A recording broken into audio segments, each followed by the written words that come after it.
ఎలా ఉన్నారు సార్? చాలా బాగున్నాను. సో పైడి రాకేష్ తెలంగాణలో మారుమోగుతున్న పేరు ఇది. ఆ? దేనికి మారుమోగుతుంది?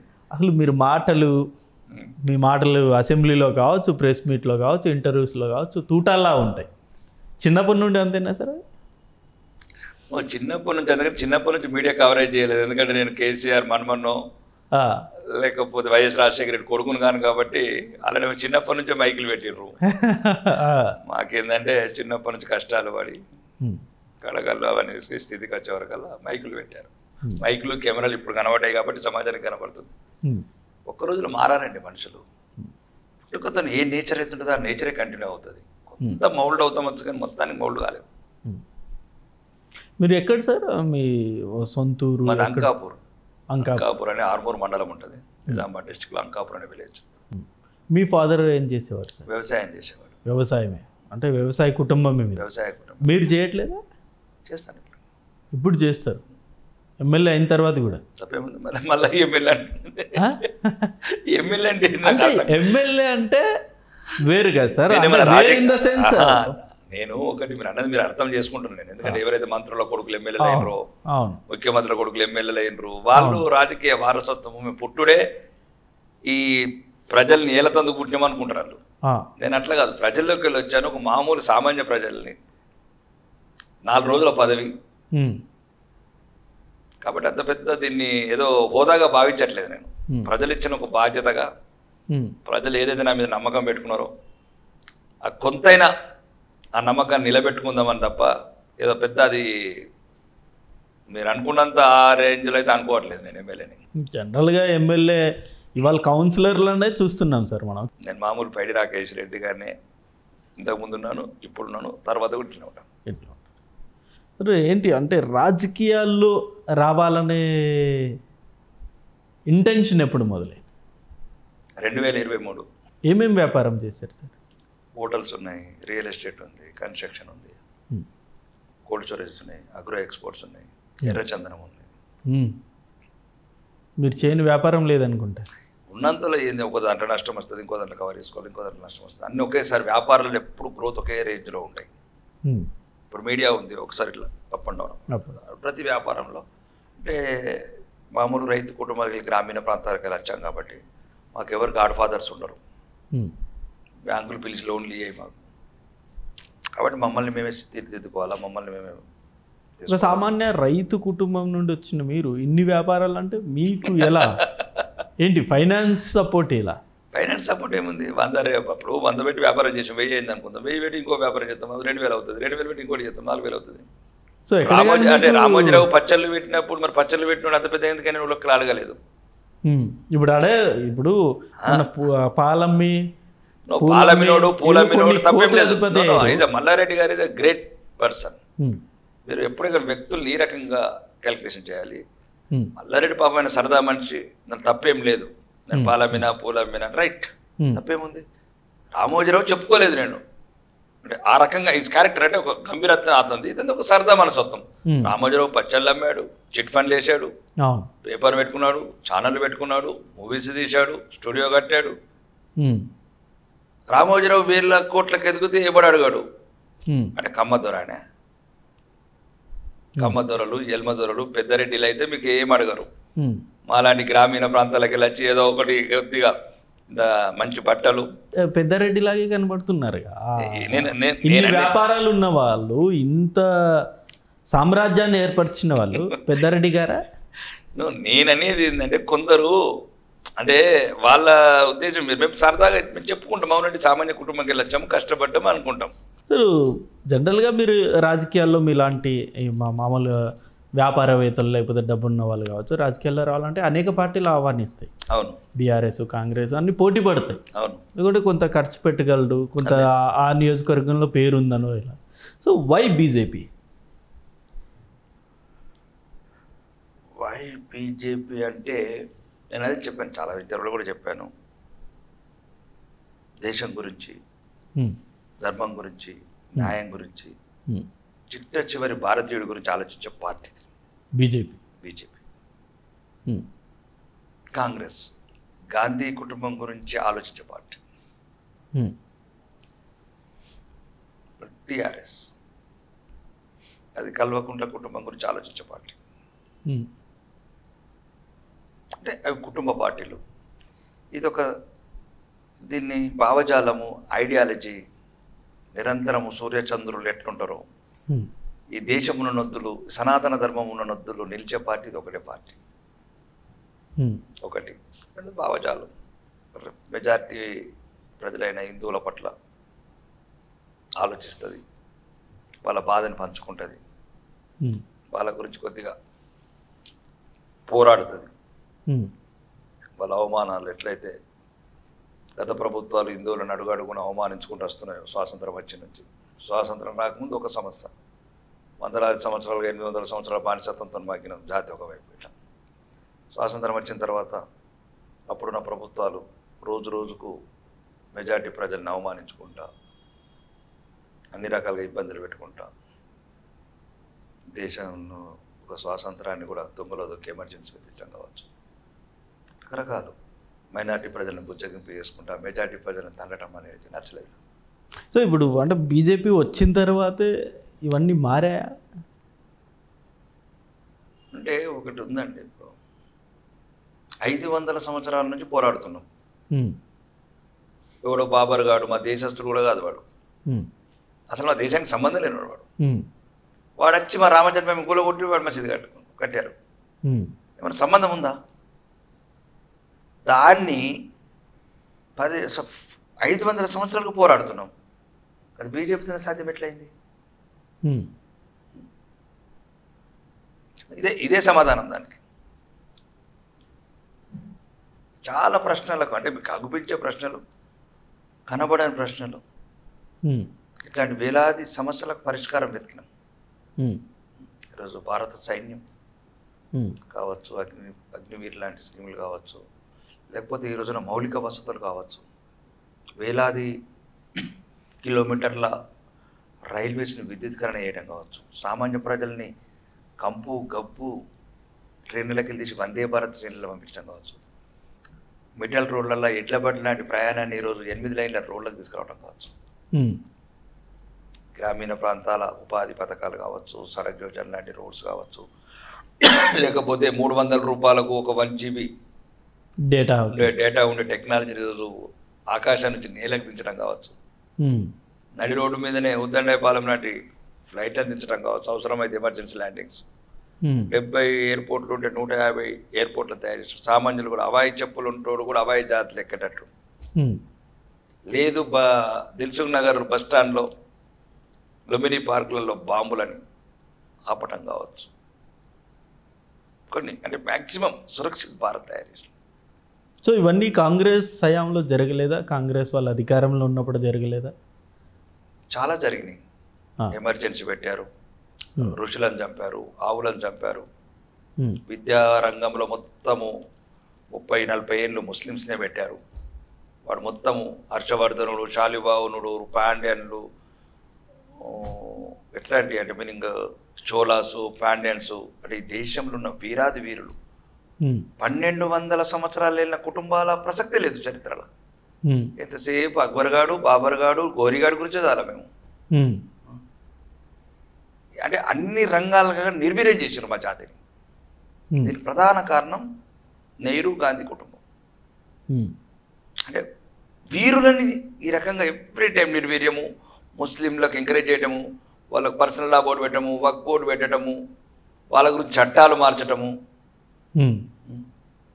అడుగడుగున అవమానం చేసింది ఈ జాతిని. ఎక్కడ? రెండోది, వాళ్ళకి మా జాతి వాళ్ళు గారు, మా దేశం వాళ్ళు గారు.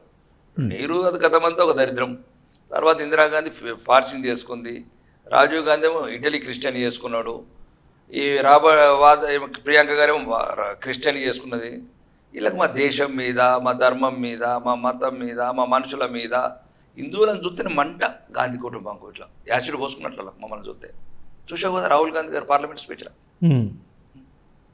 హింస హింస, హిందువులంటేనే హింస హింస, అసత్యం అసత్యం, విద్వేషం. ఎప్పుడైనా చూసారా ప్రపంచంలో ఏదైనా ఒక ఇన్ని తీవ్రవాద ఘటనలు ఉగ్రవాద ఘటనలు ఎక్కడైనా ఒక హిందువు ప్రపంచంలో లేదు? ఎంత దుర్మార్గుడు. కడుపులో ఎంత విషం ఉంది.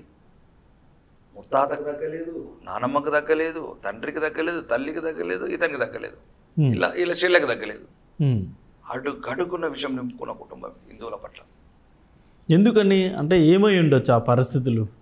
ఏం పరిస్థితి ఉంటుంది? ఇల్లు అమాయకులు, ఒకటి గారు కులాల కుంపట్లు కొట్లాడతారు.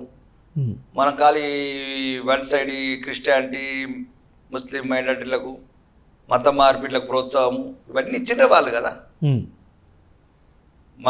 హిందువులనేమో సెక్యులర్ ఉండమంటారు, వాళ్ళనేమో సెక్యులర్ ఉండొద్దు అంటారు. వాళ్ళకేమో వాళ్ళ మతమే ముఖ్యము, మాకేమో దేశం ముఖ్యము.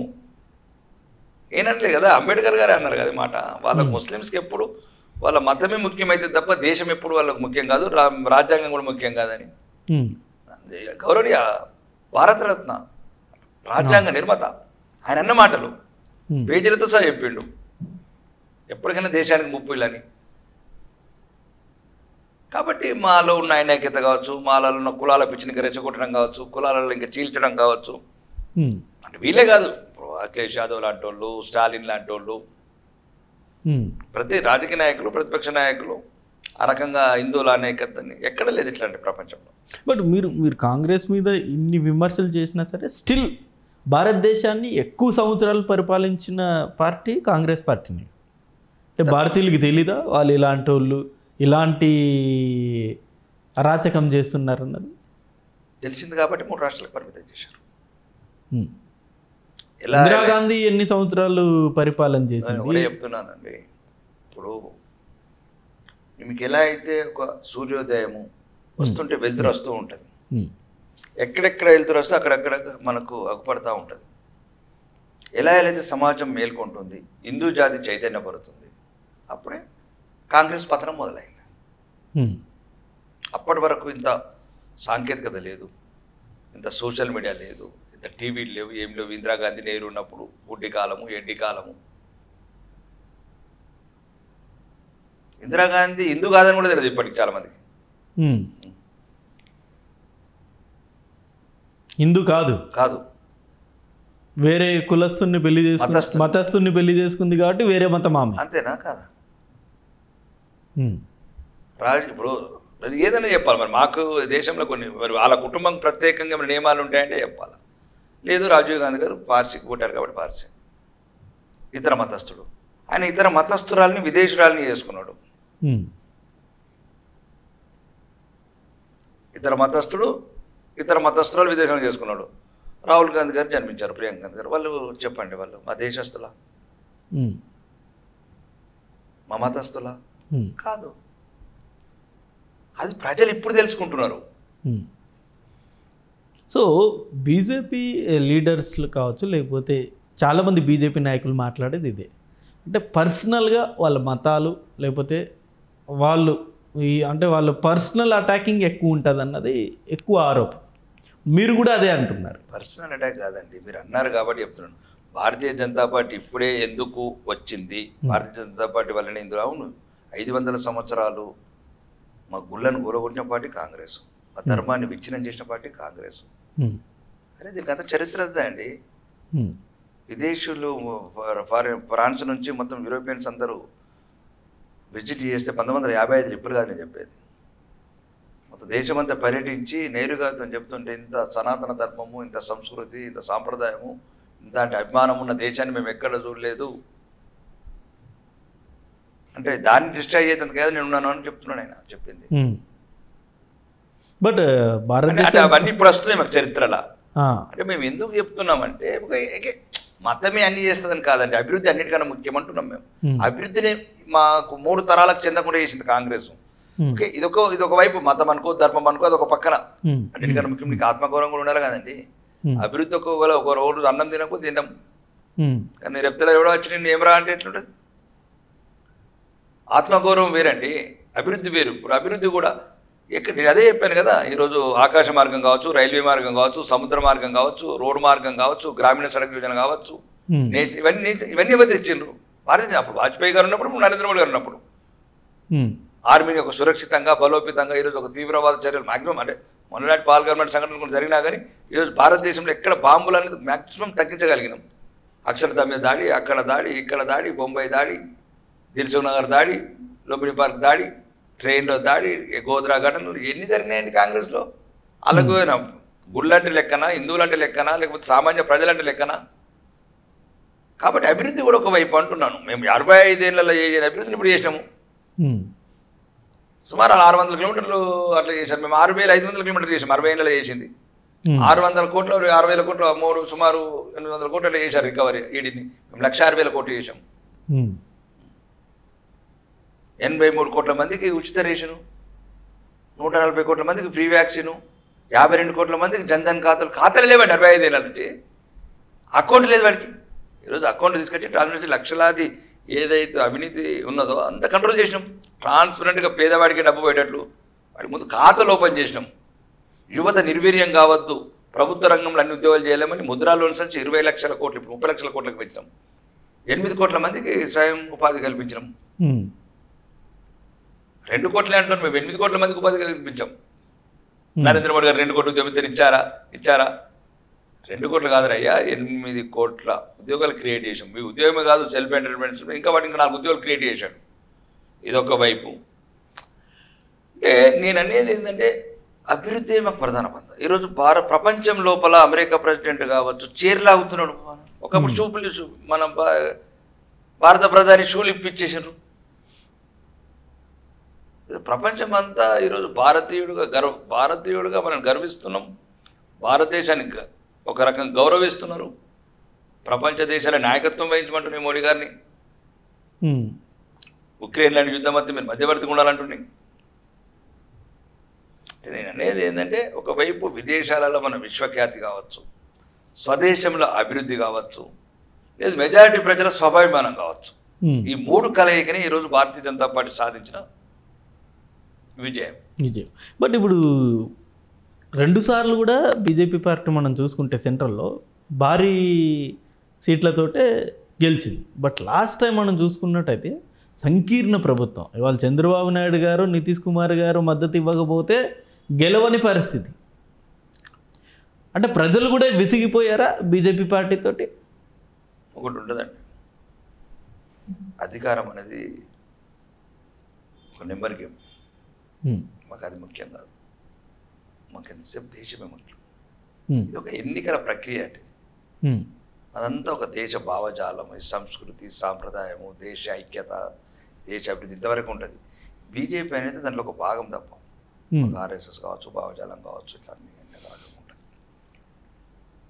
గేమ్స్ నెంబర్ గేమ్స్ తగ్గుతాయి పెరుగుతాయి, దాంట్లో ఏమున్నదండి. మళ్ళీ 0 అయినా 0 నుంచి మొదలు పెడతాం. శూన్యం లేకెళ్ళి కూడా ఉద్భవించేదే భారతీయ జనతా. బట్ టార్గెట్ 400 అన్నారు కదా, 400 సీట్లు ఎలాగైనా ఈసారి మేము సాధిస్తామన్నదే కదా మీరు ఎన్నికలప్పుడు ప్రచారంలో చెప్పిన మాటలు. అది మా రాజకీయ వ్యూహంలో భాగం. ఇది జస్ట్ జగన్ గారు చెప్పినట్టు వై నాట్ 175, మీరు 400. 400 అంటే వాళ్ళు ఎంతసేపు 400 కింద తగ్గించడానికి ప్రయత్నం చేశారు. ప్రభుత్వంలో మేము అధికారం అంతా మర్చిపోయిన వాళ్ళు అట్లా అన్నారు. సో అయోధ్యని మీరు గొప్పగా చెప్పుకునే అయోధ్య దగ్గర కూడా బీజేపీ ఓడిపోయింది. మళ్ళీ అదే చెప్తున్నాం కదా, గెలుపోవటం ప్రభావితమే చేయలేమండి. ఎన్నికల్లో అదే కదా సార్ ప్రామాణికంగా చూసేది. ఎన్నికల ఒక భాగమే హిందువులను చైతన్యపరచడము, హిందువులను ఐక్యత చేయటము, హిందూ జాతిని అంతరించకుండా చూడటము, సనాతన ధర్మం ఒడిగట్టకుండా చూడటము, విజేతగా నిలబడము, విశ్వఖ్యాతి తేవటమే ఇది భారతీయ జనతా పార్టీ ఒక రాజకీయ వేదిక లక్ష్యం. ఓడిపోతాం, పోతాము, 0 అవుతాము, 0 నుంచి మళ్ళీ 500 వస్తాము. అది కాదండి, మీరు గమనించాల్సిన సీట్లు తగ్గినాయా పెరిగినాయని కాదు. భారతీయ జనతా పార్టీ దేశానికి ఏం నష్టం చేసింది అనేది చూడాలి. కాంగ్రెస్ 1000 రకాలుగా నష్టం చేసింది. ఇప్పుడు రాజీవ్ గాంధీ గారు 15,000 మంది సైనికులు చంపాడు శ్రీలంక. నేనంటే నట్వర్ సింగ్ అన్నారు. కాశ్మీర్ ఎంతమంది చనిపోయారు, అంతకన్నా ఎక్కువ చనిపోయారు ఈయన తెలివి తక్కువతనం వల్ల. ఈయన వ్యక్తిగత ప్రతిష్ట పెంచుకోవడానికి వేరే దేశంలో ఏలు పెట్టాడు. ఆడేంది మనల్ని మనమే చంపుకున్నాడు. ఆ ఎల్టీటీ తమిళతో, తమిళ ప్రజలతో ఈ మన శాంతి రక్షణ దళాన్ని పంపించి అంటే తెలివి తక్కువ పనులు. కాబట్టి భారతీయ జనతా పార్టీ రోజు విశ్వవ్యాప్తంగా దేశానికి ఒక గౌరవం, ఒక కీర్తి కల్పించింది. ఎక్కడ వెళ్ళినా మీరు ఈరోజు నేను చెప్పాల్సింది కాదు, అందరూ మీరు చదువుకున్న వాళ్ళు, మీడియా అనేది ప్రపంచమంతా ఈరోజు భారత్ వైపు చూస్తుంది.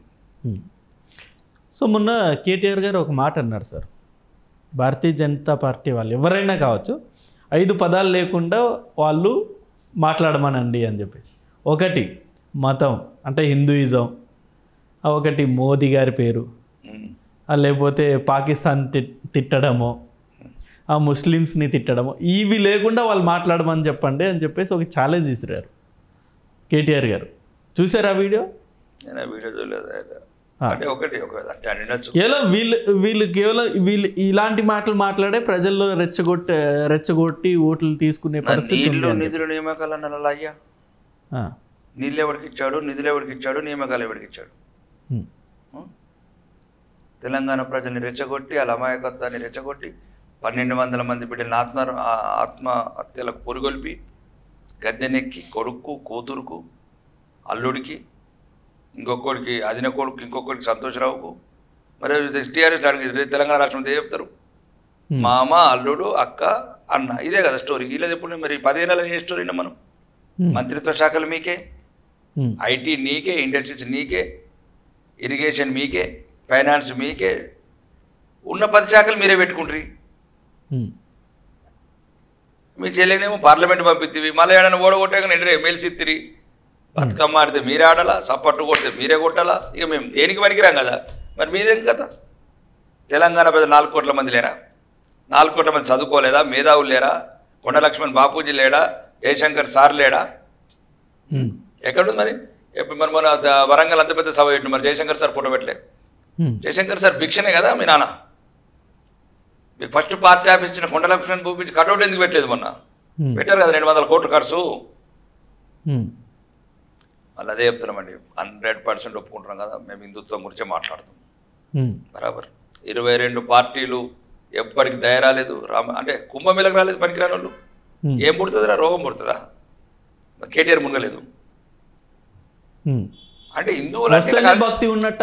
భక్తి కాదండి, గౌరవించటం నేర్చుకోండి. గౌరవించటం నేర్చుకోండి. హిందూ సాంప్రదాయాలు, ఈరోజు ఈ దేశంలో ఒక ప్రధానమైన ధర్మము, ప్రధానమైన వర్గము. కొద్దిగా గౌరవించడం నేర్చుకోండి అంటున్నాను. మరి టోపీలు పెట్టి లాక్కొని పెట్టుకుంటారు. టోపీలు లాక్కొని పెట్టుకుంటారు. ఇఫ్తార్లల్లా లాక్కొని పెట్టుకుంటారు. ఏంది మరి? అది కరెక్టా? ఇప్పుడు మీకు ఇస్తే మీరు పెట్టుకోరా? యాజ్ ఎమ్మెల్యేగా మీ నియోజకవర్గ ముస్లిమ్స్ వచ్చి మిమ్మల్ని ఇఫ్తార్ విందుకి ఇన్వైట్ చేసి పోతాను, అది వేరే. టోపీ పెట్టుకోరా? టోపీ వాళ్ళ సాంప్రదాయం కదా. చాలా మంది ఎమ్మెల్యేలు పెట్టుకుంటారుగా. మీ పార్టీలో ఉన్న రాజకీయ నాయకులు కూడా చాలా మంది పెట్టుకుంటారు. ముస్లిం టోపీలు పెట్టేందుకు, ముస్లిమ్స్ టోపీలు పెట్టేందుకు లాక్కుంటారు కొందరు. అయితే మొన్న ఎవడో చూస్తున్నాను, ఇట్లా ఆడు ఏమవుతుంది లాక్కుంటున్నాడు. ఇక్కడ తొందరపడి అంటే నేను అనేది వాళ్ళ సాంప్రదాయాన్ని గౌరవించాలండి, తప్పలేదు. వాళ్ళ సాంప్రదాయం వాళ్ళ తప్పేముంది. అది టోపీ పెట్టుకుంటాడు, కళ్ళ కాటిక పెట్టుకుంటాడు, తప్పేం లేదు. మీరు పెట్టుకోరు? మాకు బొట్టు ఉంటుంది, లేకపోతే ఇంకా మాకు రకరకాలు ఉంటాయి. తప్పేముంది? వాళ్ళు పెట్టుకుంటారు. మరి మనం పెట్టుకొని ఇస్తాను. ఎవరైనా చూసినా బొట్టు పెట్టుకున్నా ముస్లిం చూసారా మీరు? చూడలే. మేము ఎందుకు పెట్టుకోవాలి? చాలా మంది రాజకీయ నాయకులు పెట్టుకుంటారు కదా. అదే కదా, రాజకీయ నాయకులు చాలా మంది పెట్టుకున్న వాళ్ళు ఎవరు పెట్టుకోలేదు. ఎవరు పెట్టుకున్నా తప్పలేదు. కానీ అంటే 99% మా వస్త్రధారణ కాదు, మా సాంప్రదాయం కాదు. పెట్టుకుంటే వాళ్ళ వ్యక్తిగత విషయము, తప్పేముంది? ఇప్పుడు మా భారతీయ జనతా పార్టీ లక్ష్యము, నరేంద్ర మోడీ గారి ఆశయం కూడా అదే. సబ్కా సాత్, సబ్కా విశ్వాస్, సబ్కా వికాస్. సబ్కా విశ్వాస్ అంటున్నాం. మా దాంట్లో కూడా 27 మంది ఇప్పుడు మైనార్టీ మంత్రులు ఉన్నారు, 5గురు. ఇప్పుడు మన జాన్ పోపాల్ గారు చనిపోయారు, వాళ్ళు కేరళ మినిస్టర్ జార్జ్ ఏదో ఉన్నారు, వాళ్ళు వెళ్ళారు. క్రిస్టియన్స్, ఓబీసీలు 27 మంది మంత్రులు ఉన్నారు. ఏం లేదు, మాటలో చేతలో చూపించే పార్టీ ఇది. కాబట్టి అది వాళ్ళ వ్యక్తిగత విషయాలు. కేటీఆర్ గారికి అర్హత ఉన్నదని అనుకోవట్లేదు అట్లాంటి మాటలు మాట్లాడారు. కానీ చాలా ఇప్పుడు బీజేపీ అంటే ఎప్పుడు ఇక్కడ లోకల్ నాయకత్వం కూడా ఎప్పుడు ఎంఐఎం వాళ్ళ నాయకుల మీద ఎప్పుడు విమర్శలు చేస్తూనే ఉంటారు, మాటలు దాడులు చేస్తూనే ఉంటారు ఎంఐఎం వాళ్ళ మీద. వాళ్ళు మీ మీద బీజేపీ మీది కరెక్ట్ కాదండి. ఎందుకంటే 15 నిమిషాలు కాల్ చేయమని మేమన్నామా? వాళ్ళు అన్నారా? ఓల్డ్ సిటీ అధికారులు మన అదేమంటారు కరెంటు స్టాప్, ట్రాన్స్ఫర్ స్టాప్ని ఓళ్ళంతా బాగా కొట్టింది మేమా? వాళ్ళ పోలీసులని మొత్తం బట్టల తిట్టింది వాళ్ళ మేమా? పోలీసులు గజగజ వణికిపించేది వాళ్ళ మేమా? పోలీస్ అధికారులను కొట్టింది వాళ్ళ మేమా? మున్సిపల్ అధికారిని తండింది వాళ్ళ మేమా? సో మీరైతే రెచ్చగొట్టే మాటలు మాట్లాడరు బీజేపీ వాళ్ళు. ఆ మతాన్ని అవమానించినప్పుడు మాట్లాడుతాం, తప్పేముంది? లేదు తప్ప ఇంకోసారి అనమే. అన్నిటికీ ఉదాహరణ ఉన్నాయి కదా. సంగారెడ్డి జైలు ఉదాహరణ ఉంది, ఆదిలాబాద్ జైలు ఉదాహరణ ఉంది. అక్బరుద్దీన్ పెట్టిన ఆదిలాబాద్ జైలు సాక్ష్యం ఉంది, వసవుద్దీన్ ఓవైసీ పెట్టిన సంగారెడ్డి జైలు సాక్ష్యం ఉంది. మాజీ ముఖ్యమంత్రి కిరణ్ కుమార్ రెడ్డి గారు ఉన్నప్పుడు ఏం మాట్లాడారు, ఏం చేశారు. కాబట్టి హిందుత్వం ఎప్పుడు, హిందువులు ఎప్పుడు శాంతియుతంగా ఉండాలంటారు. కానీ ఇక శాంతి తగ్గించుకొని ఎందుకంటే ఈ సన్నాసులు అహింస హింస నేర్పిట తయారైన అహింస శాంతి అని, అడిగేమో కత్తి కరవాలం ఇచ్చి పోడమన్నారు, మనకేమో శాంతి ధర్మం అనుకుంటున్నారు. ఇంకా మనం పోరాటం చేసి మాటకు మాట తూటకు తూట పేల్చే రోజులు వచ్చినాయని నేను నా హిందువులకు చెప్తున్నాను. అలాంటి సిచ్యువేషన్ వచ్చిందా ఇప్పుడు? రండి వెస్ట్ బెంగాల్ వెళ్ళండి మీరు, మరి ఓల్డ్ సిటీలో ఇల్లు కట్టుకో చూద్దాం. కట్టుకుంటామేమో.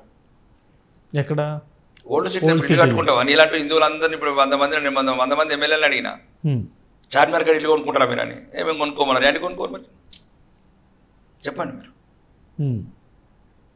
ఇప్పుడు మీ యాంకర్లు ఇప్పుడు ఇన్ని ఛానల్ ఉన్నారు, ఇన్ని ఛానల్ యజమానులు ఉన్నారు, ఒక్క ఛానల్ అన్న ఓల్డ్ సిటీలో ఉందా? లేదు లేదు. అన్నపూర్ణ స్టూడియో, ప్రసాద్ స్టూడియో, కాకరకాయ స్టూడియో అన్నీ ఉన్నాయి ఆయన ఓల్డ్ సిటీలో. లేదు. మీ స్టాఫ్ అంతా ఓల్డ్ సిటీలో ఉన్నారు ఇప్పుడు. లేదు. ఎందుకు లేరు? భయం అంటారా? అందుకోసమే అహింస అనుకున్నారేమో, శాంతి అనుకు, అందుకోసం తూటాకు తూట అంటున్నాను, పోటుకు పోటు సెట్ అవుతుంది. ఎదుటివాడు నీ పట్ల ఎలా ప్రవర్తించాడో వాడి పట్ల నువ్వు అలానే ప్రవర్తించనేది గీతా సారం, కృష్ణ సందేశం. కత్తికి కత్తి, తూటాకు తూట, బుల్లెట్కు బుల్లెట్, అదే సమాధానం. అది కృష్ణ గీత సారాంశం. అదే. ఇప్పుడు మామూలు ముస్లిమ్స్ నాయకులు ఎవరన్నా ఉంటే వాళ్ళు మీరు బాయ్ బాయ్ అనుకోరా? అనుకుంటారు. ముస్లిమ్స్ మళ్ళీ ముస్లిమ్స్ ఎవరండి? మా వాళ్ళే కదా. ముస్లిమ్స్ అంతా మా రక్తము, మా తాత ముత్తాతలు వాళ్ళు, మా డిఎన్ఏ ఒకటి. వాళ్ళు ఏదో భయపడి అప్పుడు వాళ్ళ తాత ముత్తాతలు మతం మారిండ్రండి. మేము భయపడక మా తాత ముత్తాతలు ప్రతి ఒక్కరితో పోరాడి గెలిచి నిలిచిన జాతి మాది. వాళ్ళు భయపడేప్పుడు మతం మారిండ్రు. వాడు ఔరంగజేబు, వాడు వీడు అందరూ బలవంతంగా పాపమాలని బెదిరిస్తేనేమో మా వాళ్ళు కొద్దిమంది చచ్చిండ్రు, కొంతమంది గెలిచిండ్రు. అప్పుడున్న బలైన పరిస్థితులు కావచ్చు, అప్పుడున్న పరిస్థితులు తప్ప ఇక్కడ ఉన్న Indian Muslims only our blood అంటున్నాం. కానీ అందులో ఉన్న ఒక 10% తీవ్రవాద లక్షణాలు, పాకిస్తాన్కి జై అంటోడితోనే మొత్తం మా పంచాయతీ. హిందూ మాకేంది బాయ్ బయట, వాడు బయట మేము బయట. బొట్టు పెట్టుకోవడం ఎప్పటి నుండి స్టార్ట్ చేశారు సార్? బొట్టు చిన్నగా పెట్టుకుంటుండే, కానీ అప్పుడు నేను ఎలక్షన్లకు వచ్చినప్పుడు ఏదో సందర్భంలో బొట్టు పెట్టుకుంటే. బీజేపీ కండువా బొట్టు ఒకేసారి వచ్చాయి మీకు? బొట్టు చిన్నగా ఉండేది. దాని తర్వాత అప్పుడు ఏదో ప్రోగ్రామ్స్ వెళ్ళినప్పుడు ఎవరెట్లా తిలకని దిద్దారు, చాలా బాగుందన్న, చాలా బాగుందంటే 2-3 సార్లు పెట్టుకున్నాం. అది అట్లే కంటిన్యూ అయిపోతుంది. ఇక బొట్టు లేకపోతే ఎవరు గుర్తుపట్టే పెట్టుకుంటే మీకు ఒక పవర్ వస్తుందా? బొట్టుతో పవర్ ఉంటే అందరికి పెట్టే వాళ్ళం బొట్టు, ఈ సన్నాసులకు. కానీ కొందరు అదే అనుకుంటారు. ఈ 120 కోట్ల మందికి బొట్లు ఎప్పుడో పెట్టేవాళ్ళము. వీళ్ళకి ఇంత చంపిన, అవమానించిన, అసహించుకున్న ఆ పౌరుషం రావట్లేదనే మా బాధ. వస్తుందా ఇప్పుడన్నా? మీలాంటి వాళ్ళు చాలా మంది అవేర్నెస్ క్రియేట్ చేస్తున్నారు, అయినా సరే రావట్లేదు అన్నది చాలా మంది బాధ. ఓ పక్క సార్, ఒక పక్క ముస్లిమ్స్తోని పంచాయతీ, ఇంకో పక్క ఈ మధ్య కాలంలో మనం చూస్తున్నాం క్రిస్టియానిటీ పర్సంటేజ్ కూడా పెరిగిపోతుంది. అవును, హిందువులందరూ కూడా క్రిస్టియానిటీలో మారిపోతున్నారు. ఇప్పుడు మీ పంచాయతీ 2 వర్గాలతో ఇప్పుడు పంచాయతీ, మరి హిందువులు ఏమైపోవాలి? అది హిందువులు ఆలోచించుకోవాలి. మేము చైతన్యపరుస్తున్నాం. భవిష్యత్తులో రేపు ఎప్పుడన్నా అంటే వీళ్ళు మారలేదు అనుకో, ఇప్పుడు పహల్గామ్లో వచ్చినట్టు చస్తారు, పాయింట్ తిప్పుతారు, కాలుతారు. పహల్గామ్కి వచ్చిన గన్నులు రేపు హైదరాబాద్కి రావని ఏం తేడా ఉంది? హైదరాబాద్కి వచ్చిన గన్నులు ఆదిలాబాద్కి రావని ఏమున్నది? ఆడిప్పినోడు ఎందుకు ఇప్పాడు? ఈడ ఇప్పిన పాయింట్ ఆడు ఆదిలాబాద్లో ఎందుకు ఇప్పాడు? తెలుసుకోవాల్సింది హిందువులు.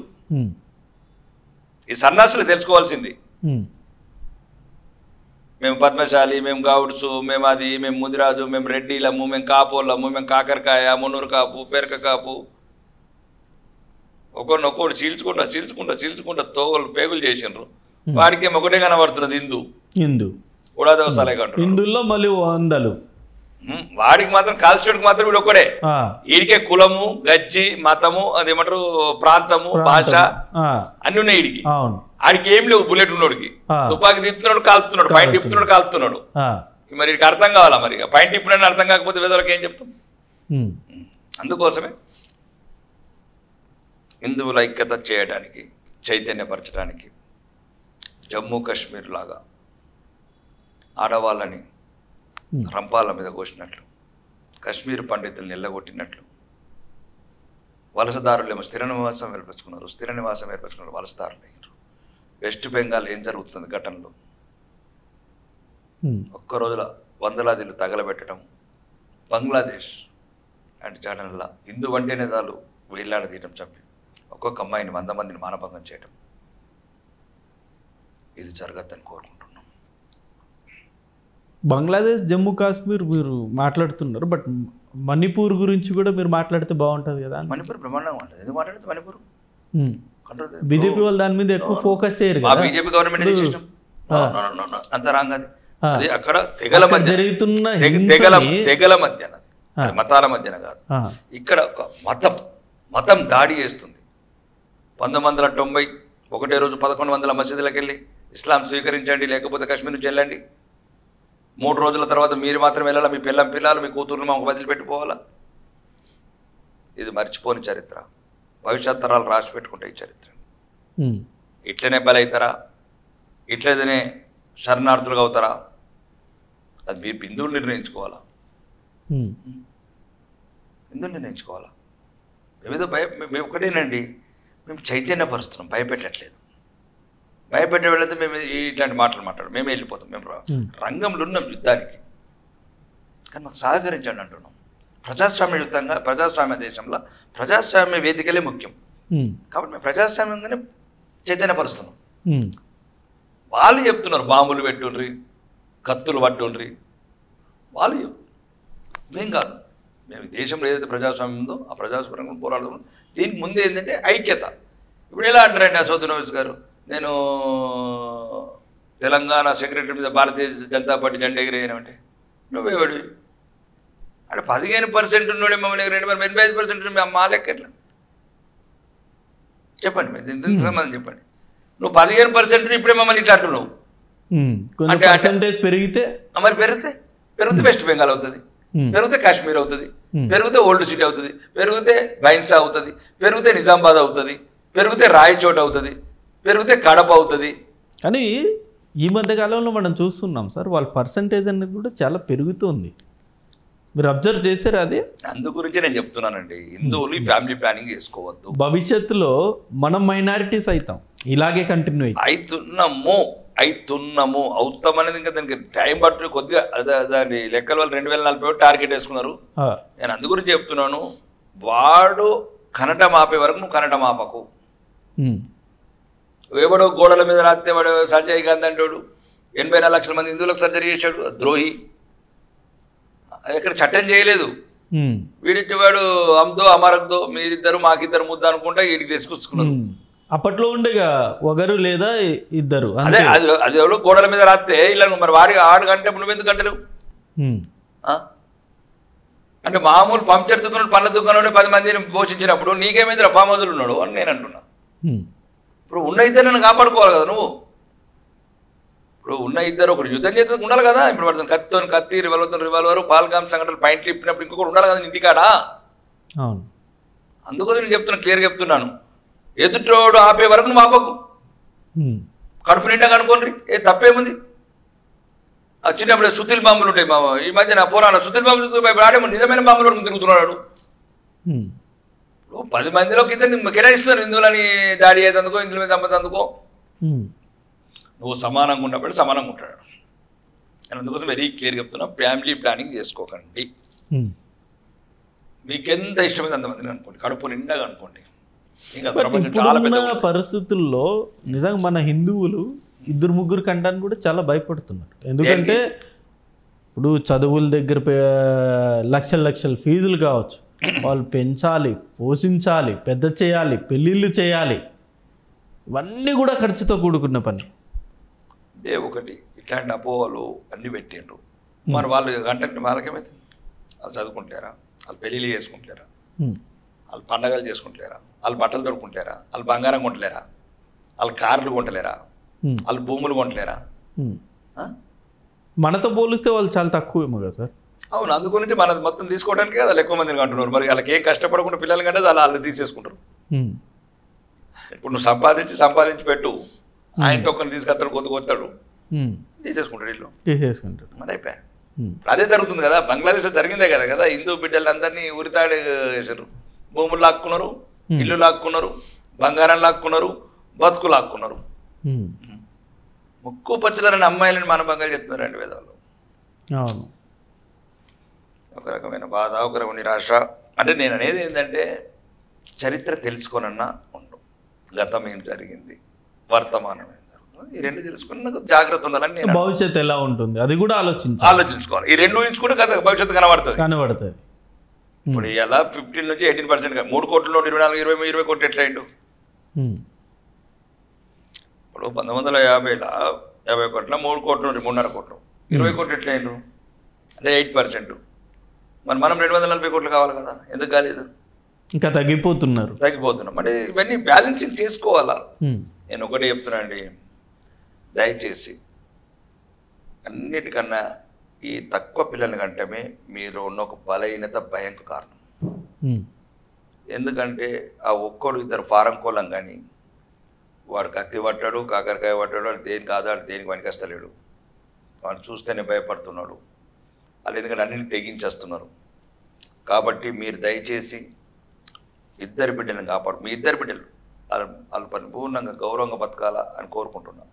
ఆ 2ని కాపాడడానికి ఇంకా 7 ఉండాలా. ఒకడు సైన్యంలో ఉండాలా, దేశ రక్షణ, ఒకడు రైతు ఉండాలా, అన్నం పెట్టడానికి దేశానికి, ఒకడు లాయర్ అయి ఉండాలా, న్యాయం చేయడానికి, ఒకడు పోలీస్ వ్యవస్థ ఉండాలా, చట్టంలో నేను సిస్టమ్ సెటరేట్ చేయడానికి, ఒకడు ఎంటర్ప్రెనర్ ఉండాలా, విదేశాల పేరు తగ్గడానికి, ఒకడు అలాంటి రాజకీయ నాయకుడు ఉండాలా ఇంట్లో, ఒకడు మాత్రం పక్క ధర్మానికి చావడానికి సిద్ధపడ్డాడు. ఇంతమందిని కనమంటున్నారా ఒక ఇంట్లో? అంటే వాళ్ళు అంతగా ఎక్కువగా అంటున్నారు, వీలైతే ఎక్కువగానండి. ఇప్పుడు ఎదుటోడేమో 11 మందితో క్రికెట్ ఆడుతున్నాడు, నువ్వు 2 ఎట్లా ఆడుతావు క్రికెట్ చెప్పండి? మీకు ఎంతమంది సార్ పిల్లలు? నాకు 3. మాకు తెలిసే వరకు లేట్ అయింది, లేకపోతే మేము కూడా 4 గంటలకు లేట్ అయిపోయింది. యాక్చువల్లీ మీలాంటి వాళ్ళే ఎక్కువ అఫోర్డ్ చేయొచ్చు. నేను అదే అంటున్నాను కదా, మాకు ఇదంతా ఈ సంఖ్యలు అంకెలు ఇవన్నీ చూసి ఇప్పుడున్న అంటే జనరల్గా మేము గమనించేది ఎక్కువ అంటే ఇక్కడ ఉన్న అంత పర్ఫెక్ట్గా ఎనలైజ్ చేయకపోయినాం కంట్రీ. ఇక్కడ లాస్ట్ ఇక్కడ వచ్చే వరకల్లా ఈ ఆలోచన వచ్చింది, ఓహో ఇక్కడ ఉన్న ప్రమాదం ఇక్కడ పొంచి ఉంది. ఈ కొద్ది సంతానం వల్ల సెన్సిటివ్గా తయారవుతున్నారు పిల్లలు, సెన్సిటివ్, తల్లిదండ్రులు సెన్సిటివ్. మనకి ఎందుకులే అన్న ఒక భయం, అంతే భయం అండి, చిన్నప్పటి నుంచి భయం. బయటకు కొనివద్దు, గొడవలు పెట్టద్దు. కాబట్టి దాంట్లో ఇప్పుడు మాకు మా 4 మేనత్తలు, 6 మా ఫ్యామిలీలో పాత మా విలేజ్లో అన్ని చూశాను. ఒకరికి 8 మంది, ఒకరికి 6 మినిమం ఉన్నారు, 4 మినిమం ఉన్నారు. అవును, 4 మినిమం జనరేషన్లో మొత్తం మా స్టడీ చేశాము. ఏ ఇంట్లో కూడా మినిమం 4 తక్కువ లేరు. అంటే దీనివల్ల ఈ సున్నితత్వము, సెన్సిటివిటీ ఇది వస్తున్నది. కాబట్టి ఇంక ఎదుటోడు ఆపే వరకు మనం అది కామన్ సివిల్ కూడా అది అత్తది ఎప్పుడో, వచ్చింది ఎప్పుడో, చూద్దాం ఎప్పుడో, కానీ దాని ప్రయత్నాలు అయితే జరుగుతున్నాయి. కానీ చాలామంది అది దాని మీద ఆశపడితే కుదరదు కదా. కామన్ సివిల్ కూడా అయితే ఖచ్చితంగా చేస్తారనిపిస్తుంది బీజేపీ వాళ్ళు. ఎలాగో చాలా చట్టాలు మారుస్తూ ఉన్నారు. ఇప్పుడు మొన్న వక్ఫ్ బోర్డు కూడా మొత్తం అసలు ఊహించలేదు ఎవరే కానీ. వక్ఫ్ బోర్డు రద్దు చేస్తారు. చట్ట సవరణ చేశాం. ఏదైతే కాంగ్రెస్ ప్రభుత్వము హిందువుల పట్ల, పేద ముస్లింల పట్ల, లేకపోతే ప్రభుత్వానికి చెందిన అన్ని భూములను ఎట్లయితే లాక్కోవచ్చు, భారత న్యాయ వ్యవస్థకు ప్రమేయం లేకుండా, భారత చట్టాలకు ప్రమేయం లేకుండా, భారత రాజ్యాంగానికి ప్రమేయం లేకుండా ఎట్లయితే చేసినారో సవరణ అమెండ్మెంట్ 95 2013 దాన్ని సవరించడం మాత్రం. ఎప్పుడైతే అన్యాయంగా, అక్రమంగా దేశ న్యాయ వ్యవస్థకు విరుద్ధంగా, దేశ రాజ్యాంగానికి విరుద్ధంగా మీరు అమెండ్మెంట్ చేశారు, దాన్ని సవరించడం అంతే తప్ప వక్ఫ్ బోర్డు చట్టాన్ని ఏం చేయలేదు. మసీదులకు ఏం కాదు. ఇప్పటికీ చాలా మంది గొడవలు చేస్తున్నారు కానీ నిన్ననే మనం చూసాం ఓల్డ్ సిటీలో మొత్తం పవర్ తీసేసి తీసేసుకుంటారులే, కానీ అక్కడ జరిగిన చట్టం అది, దానికి సరైన వేదిక. దానివల్ల ముస్లిమ్స్ అన్యాయం జరగట్లేదంటారా? ముస్లిమ్స్ న్యాయం జరిగిందని వాళ్ళు అంటారు. ధర్నాలు, కొంతమంది ర్యాలీలు చేస్తున్నారు అక్కడ చాలా చోట్ల, ముస్లింలకు న్యాయం జరిగిందని. పేద ముస్లింలకు ఎవరైతే వక్ఫ్ బోర్డు పేరు మీద వేలాది కోట్ల ఆస్తులని కబ్జా చేసి వాళ్ళకి సంబంధించిన వాళ్ళకు అంటే కోట్లాది రూపాయల చద్దని వేలాది రూపాయలు ఇస్తున్నారు. అదొక పెద్ద స్కామ్ అది. ఇప్పుడు దానికి ఒక బెంగళూరులో కోటలు ఉంది, పేరు ఉంది, పార్లమెంట్లో చెప్పాడు పార్లమెంట్ సభ్యుడు. 5 స్టార్ హోటల్కి ఇచ్చారు, దాంట్లో పంది కూర పెడుతున్నాం. మరి ఇస్లాంకి విరుద్ధం కదా పోర్కు. అవును. అదే ఇప్పుడు టాటా ఏదో హోటల్కి ఇస్తే 150 కోట్లు ఇస్తున్నది ఎయిర్ కిరెంట్ బెంగళూరులో. వీళ్ళు మొత్తం కలిపి 60,000 80,000 ఇస్తున్నారు వక్ఫ్ బోర్డు అని. ట్యాక్స్ ఉండదు కదా వాడికి. అట్లా ఇవన్నీ దుర్వినియోగం అవుతున్నాయి. ఇట్లాంటివన్నీ కంట్రోల్ చేద్దామని మొన్న దారుసలంలో చాలా పెద్ద సభ పెట్టారుగా, అనేక మంది ముస్లిం నేతలు కూడా వచ్చారు, వాళ్ళందరూ కూడా తీవ్రమైన వ్యాఖ్యలు చేశారు. వాళ్ళు తీవ్రమైన వ్యాఖ్యలు చేస్తారు, తీవ్రమైన చర్యలు చేస్తారు. పాత బస్సులు ఎంతమందిని చంపారు, ఇలా కొత్త ఇట్లా మత కళలు ఇట్లా తీవ్రమైన వ్యాఖ్యలు చేసి 111 మంది హిందువులను చంపారు ఒకసారి. వాళ్ళకి నిజంగా న్యాయం జరిగేటట్టయితే వాళ్ళు అంతగా స్పందించాల్సిన అవసరం లేదు కదా. నో, ఇప్పుడు ఒకటి ఏంటంటే పాత బస్తీ ఓవైసీ బ్రదర్స్ కింద వాళ్ళు ఏం చెప్తుంది చేసే. ఒకటి ఏంటంటే అసదుద్దీన్ ఓవైసీ గారు కూడా బాగా పెద్ద బారిస్టర్ చదువుకున్నారు, ఆయనకు తెలుసు మొత్తం వక్ఫ్ సవరణ వల్ల ఎటువంటి నష్టం లేదు, పేద ముస్లింలకు న్యాయం జరుగుతుంది, ఎవరికి అన్యాయం జరగదు అని అన్ని తెలుసు. కానీ పాపం ఆయనకు ఉన్న పార్టీ ఐడియాలజీ అది ఎట్లన్నా రజాకార్ పార్టీ, అది రజాకార్ ఐడియాలజీతోనే ఉంటుంది. ఓట్ల కోసం అంటారా? ఓట్లు సీట్లు అంతే కదా వాళ్ళకి కావాల్సింది. రెచ్చగొట్టి ముస్లిం అంటే ఏం లేదండి. 1954 ఇంకా ఫ్రీడమ్ ఉందండి. 1954 వక్ఫ్ బోర్డు చట్టం చూసుకుంటే చాలలో. ఇప్పుడు దాంట్లో అసలు చట్టమే చెల్లదని 1890లో బ్రిటిష్ ఇండియా తీర్పిచ్చింది. 1890 ఇది ఎప్పుడండి 7th సెంచరీ స్టార్ట్ అయింది. ప్రాఫిట్ మహమ్మద్ గారు ఎప్పుడో మక్కా నుంచి మదీనా పోతుంటే ఫస్ట్ ఏదో బిల్డ్ చేశాడు దాన్ని వక్ఫ్ అని. అప్పటి నుంచి ఫస్ట్ వాళ్ళ దేవుడికి సంబంధించిన ఆస్తి అని. అక్కడ నుంచి మన ఇండియాలో 12th సెంచరీ నుంచి ఎవరైతే వీళ్ళు స్టార్ట్ అయిందో వాళ్ళు ఎవరైనా మన దేశస్తులు గారు, వాడి దేశంగానే ఇంత ఇస్తారేమనిస్తాడు, మన దేశపోడు కాదే కదా. ఏదో వాడు వచ్చిండు బలవంతంతో హిందువులను భయపెట్టిండు, చంపిండు, చేసిండు, అధికారం చేజిక్కించుకున్నారు, అంతా వక్ఫ్ ఇచ్చారు. అట్లా ఔరంగజేబుకి జర పీకప్ అయింది. తర్వాత బ్రిటిష్ ఇండియా వచ్చింది. బ్రిటిష్ ప్రభుత్వం వచ్చిన తర్వాత 1890లో వక్ఫ్ బోర్డు చట్టాన్ని క్యాన్సిల్ చేశారు.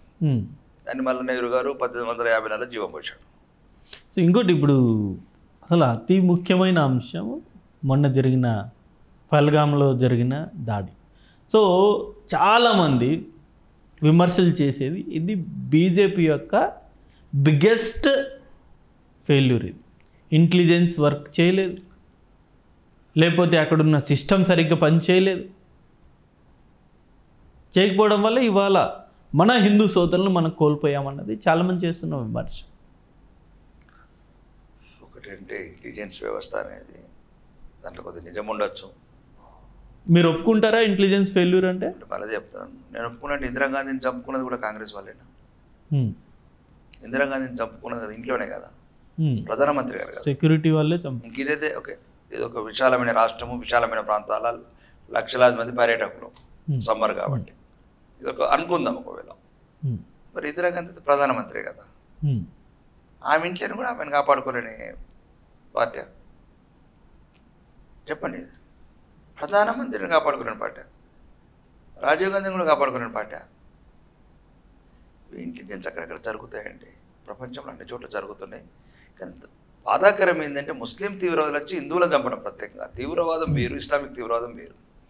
ఇప్పుడు ఎక్కడైనా ఫైరింగ్ ఎత్తాడు అందరి మీద చేస్తాడు, బాంబు ఎత్తే అందరి మీద చేస్తాడు. అట్లా కాదు, ప్రత్యేకంగా హిందువులను టార్గెట్ చంపడం అనేది బాధాకరం.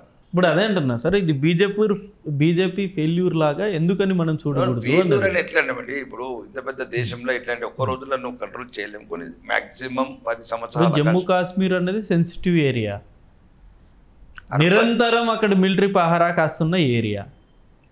1950 నుంచి నిరంతరం కాశ్మీర్కు ప్రత్యేక అధికారాలు 370 ఆర్టికల్ ఇవన్నీ పెట్టింది కాంగ్రెస్ ప్రభుత్వం. ప్రత్యేక అధికారాలు ఇచ్చింది. దాన్ని చేర్చి తీవ్రవాదాన్ని పెంచి పోషించి ఒక షేక్ అబ్దుల్లా ఇటు ముఫ్తీ మసీద్ కూడా మొత్తం పెంచి పోషించి అన్ని రంగాలుగా కాశ్మీర్ అసలు ఎట్టి పరిస్థితుల్లో ఎటువంటి హిందువులకు ఇండియన్స్కి ఎటువంటి అవకాశాలు లేకుండా చేసి ఆ రాష్ట్రాన్ని మొత్తం గందరగోళంగా తయారు చేసిన పార్టీ కాంగ్రెస్ పార్టీ. దాన్ని భారతీయ జనతా పార్టీ వచ్చిన తర్వాత ఈ 370 ఆర్టికల్ ఎత్తివేయడం కానీ లేదు ఆ కాశ్మీర్ కల్లోలిత ప్రాంతాన్ని మొత్తం సద్దుమణిగేటట్లు చేసి ఈరోజు సంవత్సరానికి 2 కోట్ల మంది పర్యాటకులు కాశ్మీర్కి వెళ్ళేటట్లు చేసి సినిమా షూటింగ్లు కూడా వేలాది సినిమా షూటింగ్లు జరిగేటట్లు చేసి ఎప్పుడైతే 50-60 ఏళ్ళ కింద ఎప్పుడైతే మనం చిన్నప్పుడు ఉన్నప్పుడు ఓల్డ్ సిటీలో ఓల్డ్ హిందీ సినిమాలు తెలుగు సినిమాలు షూటింగ్లు జరిగాయి కదా అట్లాంటి వాతావరణం క్రియేట్ చేసి లక్షలాది మంది కాశ్మీరులకు మళ్ళీ తిరిగి జీవనోపాధి అన్ని రంగాలుగా వాళ్ళకు టూరిజమే వాళ్ళకు ప్రధాన ఆదాయ వనరు. అట్లాంటిదాన్ని ఇంప్లిమెంట్ చేసినాం. ఇది ఒక కుట్రపూరితంగా చేసిన సంఘటన. చాలా జాగ్రత్తలు తీసుకున్నాం కానీ కొన్ని చోట్ల అవుతుంది. ఇప్పుడు దీన్ని ఎలా మళ్ళీ ఫైట్ చేయడం? ఇప్పుడు పాకిస్తాన్ మీద యుద్ధం చేయాల్సిందేనా? దీన్ని రివెంజ్ తీసుకోవాల్సిందే? అది ఒక్కటే రివెంజ్ అయితే తీసుకుంటామండి. ఏ రకంగా తీసుకుంటాం అనేది అది టైం చెప్తుంది. ఎందుకంటే నిన్నే ఆర్మీకి ఫుల్ ఫ్రీడమ్ ఇచ్చారు. ఎందుకంటే ఇట్లాంటి సంఘటన జరిగినప్పుడు మీరు సరైన నిర్ణయాలు సరైన చర్యలు తీసుకోండి, ఇంకా మాదా కాకండి అని. కానీ ఒకటి యుద్ధము అన్నప్పుడు కూడా మీరు అంత అనుకున్నంత ఈజీ కాదు. ప్రతి ఒక్కరు ఇండియన్స్ అదే కోరుకుంటున్నారుగా, యుద్ధం రావాలి, యుద్ధం చేయాలి, పాకిస్తాన్ని మ్యాప్లో లేకుండా చేయాలన్నది కదా ఇప్పుడు మేము కూడా కోరుకుంటున్నాం. కోరుకునే విధానం వేరే ఉంటుంది, చేసే విధానం వేరే ఉంటుంది తప్ప ఇక్కడ మా సైనికుల ప్రాణాలు కూడా ముఖ్యమే. నీ ఎమోషన్స్కి ఎవరినో బలి చేయలేదు. మామూలు ఇక్కడ ఉండి నువ్వేమో వెనుక అంటే తప్పేం కాదు, నీ ఎమోషన్స్ అర్థం చేసుకుని జరిగిన దుర్ఘటన అట్లాంటిది కాబట్టి. కానీ ఇక్కడ సైన్యంలో ప్రాణ నష్టం లేకుండా ఇంకా వివిధ నష్టాలు లేకుండా ఒక సైనిక వ్యూహం ఉంటుంది. ఆ వ్యూహం పన్నుతున్నారు. దానికి ఇలా మనం అనుకోగానే గన్ ఓపెన్ చేయటము అట్లాంటి చర్యలు ఉండవు. ఎందుకంటే దానికి ఒక చతురత, దానికి ఒక వ్యూహము, యుద్ధ నైపుణ్యము, యుద్ధ చతురత అవన్నీ ఉంటాయి. అవన్నీ జరుగుతున్నాయి. సరైన సమయం వచ్చినప్పుడు సరైన సమయంలో ధీటికి ఇస్తారు. ఇప్పుడు కొన్ని రకంగా ఏ రకంగా ఇబ్బంది మనం ఆ పాకిస్తాన్కి సరైన గుణపాఠం చెప్తామో ఆ రకంగా సింధు నది జలాలు కావచ్చు, కొన్ని ఇంకా వేరే యాంగిల్స్ కావచ్చు చర్యలు తీసుకుంటాం. కొద్దిగా ఇబ్బంది పడుతున్నారు. ఇప్పుడు ఇక్కడ మన భారతదేశంలో ఉండే పాకిస్తాన్ వాళ్ళందరినీ కూడా ఇప్పుడు పంపించేశారు. అందరినీ ప్రయత్నం చేస్తున్నాం. అంటే ఇక్కడ కొంతమంది అసలు నిజమైన ఇంకా దేశద్రోహులు ఇండియాలో ఉన్నారు కాబట్టి వాళ్ళకనక దేశద్రోహులు ఉన్నారు కాబట్టి వాళ్ళకు మద్దతు ఇచ్చుకుంటా వాళ్ళని బయటికి రాకుండా చేసి ఆశ్రయం కల్పిస్తున్నారు. ఈ దేశద్రోహుల పని బట్టి ఆ దేశద్రోహులు కూడా పంపిస్తారు. మన ఓల్డ్ సిటీలోనే 200 మంది ఉన్నారంట. అసలు ఇంకా చాలా మంది వీసాల టైం అయిపోయి అవన్నీ వాళ్ళు అయిపోయిన వాళ్ళ టైం పీరియడ్ అయిపోయినా సరే స్టిల్ 200 మంది ఓల్డ్ సిటీలోనే ఉన్నారు అంటే అక్రమంగా ఏం జరుగుతుంది? ఏం జరగదు. హిందూ జాతి నిర్మూలన జరుగుతుంది. ఏం జరుగుతుంది? పెద్ద ఆలోచించడానికి ఏమున్నది? ఎట్లా హిందూ జాతి నిర్మూలన జరిగేది ఏముంటుందన్న? అది ఎంత పెద్ద ప్రమాదం అది తెలుసుకోవాలి కదా మనం. హిందువులు తెలుసుకోవాలి కదా ఎంత పెద్ద ప్రమాదం అనేది. బట్ భారతదేశ ప్రభుత్వానికి అంటే ప్రస్తుతం బీజేపీ ప్రభుత్వానికి అది లేదా అంటే ఆ ఇంటెన్సిటీ లేదా? ఇప్పుడు ఇలాంటి ఘటన జరిగినప్పుడు మాత్రమే వీళ్ళని బయట పంపించేస్తారా? ఇంతకుముందు ఇలాంటి చర్యలు తీసుకోరా? దాంట్లో కొన్ని మానవత్వం కూడా ఉంటాయి. ఎందుకంటే హాస్పిటల్కి వచ్చిన వాళ్ళు ఉంటారు, లాంగ్ ఇష్యూలో తీసుకుంటారు. కొద్దిగా ఏదో రకరకాల ఉంటాయి, కొన్ని ఇష్యూస్ ఉంటాయి. కొన్ని సంవత్సరాలు వచ్చి ఉండొచ్చు అక్కడ దేశంలో ఉండే కొన్ని. అంటే అన్ని బహిరంగంగా చెప్పలేము. దానికి చర్యలు తీసుకుంటున్నాం. దేశ రక్షణ దృష్ట్యా, దేశ భద్రత దృష్ట్యా, దేశ భవిష్యత్తు దృష్ట్యా, మరీ ముఖ్యంగా హిందువులకు భవిష్యత్తులో ప్రమాదం జరగకుండా చర్యలు తీసుకుంటున్నాం. ఓ పక్కేమో బంగ్లాదేశ్ నుండి ప్రమాదం, పైనేమో పాకిస్తాన్ నుండి ప్రమాదం, ఒక పక్కేమో చైనా నుండి ప్రమాదం, ఇజ్రాయెల్ కూడా 18 దేశాలతో ప్రమాదం ఉన్నది. ఏమవుతుంది? భయపడేది లేదు. ఒక అనుకుంటే మొత్తం ఈ బంగ్లాదేశ్ పాకిస్తాన్ని ఖాళీ సూర్యోదయం అయ్యే లోపలే కథం చేద్దాం. పెద్ద పని ఎట్లా అది? అది ఇప్పుడు 400 రూపాయలకు పిండి అమ్ముకుంటూ రొట్టె తింటున్నాడు. పాల లీటర్ 400 రూపాయలు బతకలేకుంటున్నారు. వాళ్ళ గురించి పెద్ద పట్టించుకోవట్లేదు. మళ్ళీ పెద్ద ఇష్యూ కాదు పాకిస్తాన్ బంగ్లాదేశ్ అనేది. వాళ్ళకి ఎప్పుడు ఎలా చెప్పాలో గుణపాఠం వాళ్ళకు కూడా ఒకటేనండి. ఇస్లామిక్ తీవ్రవాదం అంత ఉంటుంది. వాళ్ళు బహిరంగంగా ఉన్నారు. 2047 వరకు ఇస్లామిక్ దేశాన్ని చేస్తాం ఇండియానని. ఇంకా హిందూ సన్నాసులు మొన్న ఓపెన్గానే పాకిస్తాన్లో స్టేట్మెంట్లు ఇస్తున్నారు కదా సార్, నరేంద్ర మోదీని రక్తం పారిస్తాము, మీరు కనుక మా నీళ్ళని ఆపితే రక్తం పారిస్తామని చెప్పేసి ఓపెన్ స్టేట్మెంట్ ఇస్తున్నారు. అన్నది ఇంతకుముందు కూడా అన్నారు, అట్లాంటి చాలా మంది అన్నారు. బెంద్రాన్ వాళ్ళే ఉండే ఇంతకుముందు. వీళ్ళందరూ తీవ్రవాదులని ఉగ్రవాదులు కాశ్మీర్లో చూసినాము, కెనడాలో చూసినాము, అన్ని చోట్ల చూసినాము. అందరికి సరైన టైంలో వాడికి కూడా సరైన సమాధానం చెప్తాం. అవి విన్నప్పుడు మీకు ఏమనిపిస్తుంది యాజ్ ఏ బీజేపీ ఇండియన్ సిటిజన్గా? అంటే ఒకటి ఇప్పుడు వాళ్ళకనే ప్రమాదం ఇక్కడ ఉన్న నాయకులు, ఇక్కడ ఉండే వాళ్ళే, ఇక్కడ ఉన్నాడు పెద్ద వాడెక్కడో అక్కడ అది ఊరగాలది పీరు లేవది ఆడ. ఇప్పుడు దానికి నేనేదో పాకిస్తాన్ గురించి మాట్లాడమంటే అయ్యేది ఏముంటుంది పోయేది ఏముంటుంది. వాడు కట్టినది ఉంటుంది కానీ ఇక్కడ ఉన్నతోనే ప్రమాదం. మమతా బెనర్జీ లాంటి వాళ్ళు, స్టాలిన్ లాంటి వాళ్ళు, కాంగ్రెస్ రాహుల్ గాంధీ లాంటి వాళ్ళు, వీళ్ళతో పెద్ద ప్రమాదం. చాలా మంది మన యాక్టర్స్, ఇప్పుడు ప్రకాష్ రాజ్ గారు కూడా బీజేపీని తీవ్రంగా వ్యతిరేకిస్తారు. మొన్న జరిగిన ఘటన మీద కూడా ఆయనే వ్యతిరేకంగా మాట్లాడారు. ప్రకాష్ రాజ్ క్యారెక్టర్లెస్, ఆయన పెద్ద ఆయన గురించి పట్టించుకునే అవసరం లేదు. మామూలు బీజేపీ మీద ఒంటికాల మీద వేస్తారు ఆయన. అప్పుడు చూసిన వాడు ఒంటికాళ్ళు ఎత్తాడా, 3 కాళ్ళ మీద ఎత్తాడా, వాడి గురించి ఎత్తి పట్టించుకున్నాడు. అట్లాంటి వాళ్ళు మొత్తం ఉన్నారు ఒంటికాల మీద వేసేవాళ్ళు. దేశానికి ఏం జరిగిందో చూడరా సన్నాసి, 28 మందిని పాయింట్ టిప్పి కాల్సిన, వీడు కూడా పాయింట్ టిప్పి పెడితే అప్పుడు అర్థమవుతుంది. అప్పటిదాకా బుద్ధి రాదు ఇట్లాంటి వాళ్ళు. నోటికి వచ్చింది మాట్లాడుకో, సాయమైన పాటించాలా. సిద్ధరామయ్య కదా అన్నట్లు యుద్ధం అవసరం లేదంటే ఇప్పుడు అసెంబ్లీలో పోయి బుల్లెట్లు పెడితే అప్పుడు అర్థమవుతుంది. హిందువులు ఇటునండి, తీవ్రవాద ముస్లిమ్స్ అటు ఉండండి, మా అసెంబ్లీలో 7 బతారు. అందరి పని అయిపోయినట్టు మొత్తం టప టప టప. మా అసెంబ్లీకి అత్త ఏర్పడుతుంది. ఆ పాల్గం తీవ్రవాదులు మా అసెంబ్లీకి రావాలా, అప్పుడు అర్థమవుతుంది. ఎందుకని అంటే ఏర్పడుతుంది ఆ తీవ్రత అర్థమవుతుంది. ఇప్పుడు 28 మంది ప్రాణాలు, 26 మంది ప్రాణాలు పోయినప్పుడు ఇలా అర్థమవుతుంది ఆ బాధ. నోటికి వచ్చింది మాట్లాడుతున్నారు కాంగ్రెస్ నాయకులు కావచ్చు, మిగతా ప్రతిపక్ష నాయకులు కావచ్చు. ఇప్పుడు సిద్ధరామయ్య అంటున్నాడు చూడు, సిద్ధరామయ్య అసెంబ్లీలో వచ్చి అడిగిన నాకు హిందువులు ఇటు అంటే ఫస్ట్ కాల్చేది సిద్ధరామయ్య పాయింట్ ఇప్పేస్తారు. అంతేనా కదా? ఏమిటి సిద్ధరామయ్యకు తీస్తారు, కాలుతారు. మాట్లాడేటప్పుడు కొద్దిగా ఒళ్ళు దగ్గర పెట్టుకోవాలా, మాట సమయంతో పాటించాలా. ఎందుకంటే హిందూ బిడ్డలు నికాసైన ఏ పాపం ఎరగను 3-4 రోజుల మీద పెళ్లి చేసుకున్నారండి పాపం. కొత్త జంట వెళ్ళారు. ఏంటంటే అది ఏ రకంగా మీరు సమర్థిస్తున్నారు తీవ్ర ఉగ్రవాదాన్ని అర్థం కావట్లేదు. ఏ రకంగా సమర్థిస్తారో పాకిస్తాన్ అర్థం కావట్లేదు. ఉగ్రవాదులకు ఎవరండి ఫండింగ్ ఇచ్చేది? అని పెంచిపోయింది పాకిస్తానే కదా. వాళ్ళు మొన్న ఒప్పుకున్నారు. మరి ఎవడో కూడా పాకిస్తాన్ చేయండి, పాకిస్తాన్ జిందాబాద్ అంటే రకరకాలు ఉన్నారు ఇక్కడ పెద్దవాళ్ళు. ఏం మాట్లాడతామండి వాళ్ళతో? సరైన సమాధానం వీళ్ళకి చెప్తే వీళ్ళ పాయింట్ చెప్తే కరెక్ట్ సెట్ అవుతుందని నేను అంటున్నాను. ఎవరైతే ఇలా మాట్లాడుతున్నారు పాయింట్ చెప్పాలో షూట్ చేయాలి, కథం సెట్ అవుతారు. ఓడు ఎప్పుడు వ్యతిరేకంగా మాట్లాడి పాకిస్తాన్ కలుగు మాట్లాడి వాళ్ళు ఎట్లయితే వెలుస్తున్నారు హిందువులని, వీడికి పాయింట్ చెప్పాలా, ఇక జిప్పు తీయాలా, బుల్లెట్ కాల్చాలా, కొడుకులకు అర్థమవుతుంది. ఇక ఇంకోసారి పాకిస్తాన్కి సపోర్ట్గా మాట్లాడారని నా అభిప్రాయం.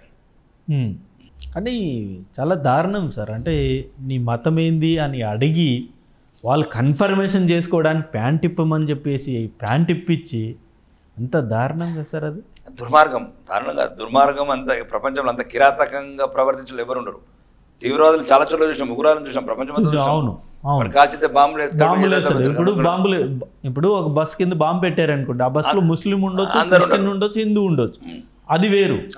ఇది కేవలం ఒక హిందువులను మాత్రమే టార్గెట్ చేసుకొని మరి అమాయకులు, ఎటువంటి సంబంధం లేదు. అవును, సంబంధం లేదు. ఏదో పాపం ఎక్కడో మన తెలంగాణ నుండో, ఆంధ్ర నుండో, తమిళనాడు, కర్ణాటక, తమిళనాడు అందరు పోయారు. అవును, నేపాల్కి వెళ్ళొచ్చాడు ఒకడు, దుబాయ్కి వెళ్ళొచ్చాడు ఒకడు. అవును, జరగద్దు. దానికి సమాధానము నా ఉద్దేశం లేదంటే 1కి 100 మందిని చంపితేనే భయం వస్తుంది. భయం ఉంటుంది, అలా ఆత్మలు కూడా శాంతిస్తాయి. ఆ 26 మంది ఆత్మలు మాత్రం శాంతించాలంటే ఒకటే ఒకటి, ఒక్కొక్కరికి 100 లేకపోతే ఒక్కొక్కరికి 1000 టార్గెట్ ఉంటేనే నెక్స్ట్ వాళ్ళ వెన్నులో వణుకు పుట్టాల. ఇటు కాశ్మీర్ వైపు చూసినా, హిందుస్థాన్ వైపు చూసినా, మరి ముఖ్యంగా హిందువుల వైపు చూసినా. ఇంకోసారి రావద్దు, ఆలోచన రావద్దు. ఆలోచన రావద్దంటే ఇదే సమాధానం. ఇజ్రాయెల్ చేసేదే గాజా క్లీన్. ఇజ్రాయెల్ చేసిన యాక్షన్ మనం చేసుకోవాలి. హిందూ ప్రభుత్వం ఉన్నది కాబట్టి, హిందూ సైన్యం ఉంది కాబట్టి, హిందువులు శక్తిగా ఉన్నాం కాబట్టి తర్వాత చేయలేం. మళ్ళీ ఈ లోపల ఇంకోటి యుద్ధం అంటూ వస్తే బార్డర్లో కంటే ఇప్పుడు మనకి ఇక్కడున్న వాళ్ళతోనే ప్రమాదం. అది కాదు, వీళ్ళే వ్యతిరేకత, వీళ్ళే కత్తులు తీసుకొని మన మీదకి వస్తారు. దానికి ఎదుర్కోవడానికి సిద్ధంగా ఉన్నాము. కత్తులు తీసుకొని మేము తుపాకులు తిత్తాంలే కానీ పెద్ద పనేం కాదు అది. ఆడికి కత్తి తీసిన కూర్చుంటాం, ఎట్లా ఆడుండగానే కాల్చి పడేస్తాం. అవి తీసుకుంటాం, ఆ చర్యలన్నీ తీసుకుంటాం. ఇప్పుడు మా దగ్గర లైసెన్స్ ఉన్నాయి, మిగతా అందరికి లైసెన్స్లు ఇప్పిస్తాం. హిందువులకి ఏం పెద్ద పోయేది ఉన్నది. AK-47 అవన్నీ కొంటాము. టక్క టక్క టక్క టక్క ఎక్కువ సౌ భయపడేదే లేదు. భయపడ్డ జాతి వాళ్ళది, భయపడకుండా బతికిన జాతి మాది. భయపడకుండా బతికి 600 ఏళ్ళు పొట్లాడి ఈ దేశంలో సనాతన ధర్మానికి విరజల్లినట్టు చేసి మేము మా పూర్వీకులు. వాళ్ళ పూర్వీకులు భయపడి మతం మారిన వాళ్ళ పూర్వీకులు. నువ్వు భలే మాట్లాడతావు. చాలా కొద్దిగా గతం తెలుసుకుంటే హిందువులకు కూడా ధైర్యం అవుతుంది. సన్నాసులకు తాపకు సుతిల్ బాంబులు చూస్తే భయపడు, పండ్లు పోసే కత్తి చూస్తే భయపడు. తల్వార్ రివాల్వర్ జవాబు క్యారైతే వస్తుంది. సో ప్రస్తుతం తెలంగాణలో కేసీఆర్ గారు కూడా పెద్ద హిందువాది. ఇవి నేను చూడలేదు ఎప్పుడు హిందువాది ఆయన ఎప్పుడన్నా. మీరు అంత పెద్ద ప్రూఫ్ ఎవిడెన్స్ ఉందిగా. లక్ష్మీ నరసింహస్వామి ఇది మన యాదగిరిగుట్ట ఏం చేసి చూసారా మీరు? ఆయన చేసిన మార్పులు ఏం చేశాడు? అప్పుడు ఎలా ఉండే, కేసీఆర్ గారు మార్చిన తర్వాత ఎలా ఉండే? కాళేశ్వరంలా కాదు ఒకటి. హిందూ అంటే అట్లా గుళ్ళు కట్టడం కాదండి. హిందూ భావజాలాన్ని, హిందువులను గౌరవించడం. ఆయన ఎప్పుడు చేరాలా? ఎప్పుడైనా మజ్లిస్ మొత్తం మజ్లిస్ మోకాల నీళ్ళు తాగేటోళ్ళు చూడండి. తెలంగాణ అసెంబ్లీ ఏం మాట్లాడిండో, జిదర్ మంగతాయి ఉదర్ లిక్కే దేతే కదే. జిదర్ మంగతాయి అంటే ఇట్లాంటి పనికిరాని రాజకీయాలు ఉన్నట్లు ఇట్లాంటి ప్రశ్నలు వస్తున్నాయండి. చూడండి మాజీ ముఖ్యమంత్రి మాట్లాడిన మాటలు తెలంగాణ అసెంబ్లీలో. మీకు జిదర్ జ్యుడిషియల్ పవర్ బి దేతే కదే, జిదర్ చాయే ఉదర్ దేతే కదే. ఇదేం పద్ధతి అండి? ఎవడబ్బ సొమ్మురా, ఎవడి భూములు ఎందుకు ఇస్తారా మీరు? నాకు అర్థం కాదు. ఎందుకు ఇస్తారు మీరు? అసలు ఎవరు మీరు? ప్రజాస్వామ్యయుతంగా రాజ్యాంగబద్ధంగా ఎన్నికైన వ్యక్తులు రాజ్యాంగబద్ధంగా వ్యవహరించాలా. आपको जिधर चाहिए उधर दे दो, उधर ले लो, नहीं तो तुम्हारा जुडिशियल पवर्स भी देते. అంటే అన్నీ మీరే ఏడిగా భూములు మీరే తీసుకొని తీర్పులు మీరే దేనికి ఇచ్చారు పవరు? హిందువులను అవమానించుతందుక, హిందువుల భూములు లాక్కోతందుక? కరెక్ట్ కాదు కదా. సేరని ఎవరైనా మేము లెక్క చేయం దీని విషయంలో మా ధర్మానికి. ఇక ఆయన అయితే పాపం ఇప్పుడున్న ముఖ్యమంత్రి అయితే అక్బర్ భాయ్ మేము తెలుగు में बात कर सकते. ఇది కథ, ఇది జోకుడు కథ. ఇదా రాజ్యాంగం? మీరు రాజ్యాంగం మీద ప్రమాణం చేసింది అదేనా? గౌరవ స్పీకర్ గారు ఉన్నప్పుడు స్పీకర్ గారు ఈ భాషలో మాతృభాషలో మాట్లాడడానికి ఇక మజ్లిస్ వాళ్ళని బతిమలాడుతున్నామంటే ఇంక అంతకన్నా సిగ్గుచేటి ఏంటి చెప్పండి? చెప్పండి. తెలంగాణలో మాతృభాష నీ తెలుగు. అవును. నీ తెలుగులో మాట్లాడడానికి ఒక ముస్లిం ఎమ్మెల్యే పర్మిషన్ అడుగుతున్నామంటే ఏ స్థాయికి దిగజారిపోయారు మీరు?